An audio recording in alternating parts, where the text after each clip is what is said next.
Bonjour, je m'appelle Nadège et je suis comportementaliste félin. Aujourd'hui, on va parler herbe à chat. Vous allez voir que entre la catère, le matatabi ou le simple blé, la plupart du temps, ce que vous pensez être de l'herbe à chat n'en est pas réellement. La première et la plus connue, c'est effectivement la catère, celle qu'on appelle l'herbe à chat. Elle contient du népétalactone, ouais, j'ai réussi à le dire.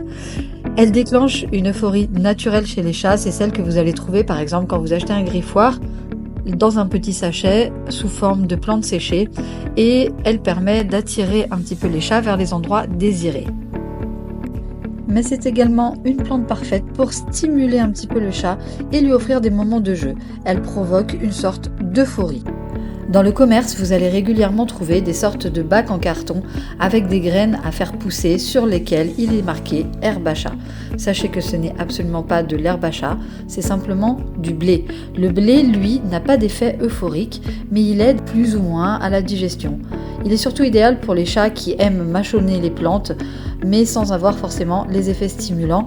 Et bien entendu, elle est exempte de tout poison. Donc si vous avez un chat qui aime bien mâchonner vos plantes d'intérieur, offrez-lui du blé, au moins ce sera sécurisé.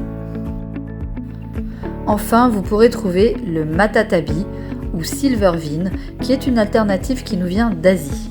Cette plante contient des composés comme l'actinidine et provoque des réactions encore plus intenses que la catère. On peut trouver le matatabi sous différentes formes, sous forme de bâtonnets, ce qui peut aider également les chats à prendre soin de leurs dents car ils aiment beaucoup les mâchouiller. L'herbe à chat est une excellente idée pour enrichir le quotidien de votre chat. Elle se présente donc sous différentes formes. Vous pouvez trouver la catère sous forme séchée ou sous forme de spray. Il y en a également dans certains jardins. Vous pouvez trouver l'herbe de blé en pot, comme je vous l'ai indiqué en début de vidéo.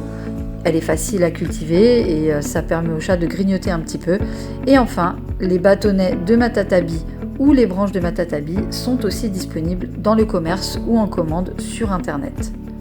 Les chats sont plus ou moins sensibles aux effets de ces plantes et certains n'y réagissent pas du tout. C'est à vous de tester si votre chat est réceptif ou pas à une de ces plantes. Rassurez-vous, les euphories qui sont provoquées par les herbes à chat sont absolument sans danger. Ces plantes n'ont que des avantages, alors n'hésitez pas à faire plaisir à votre matou. Et si vous aimez les chats, abonnez-vous!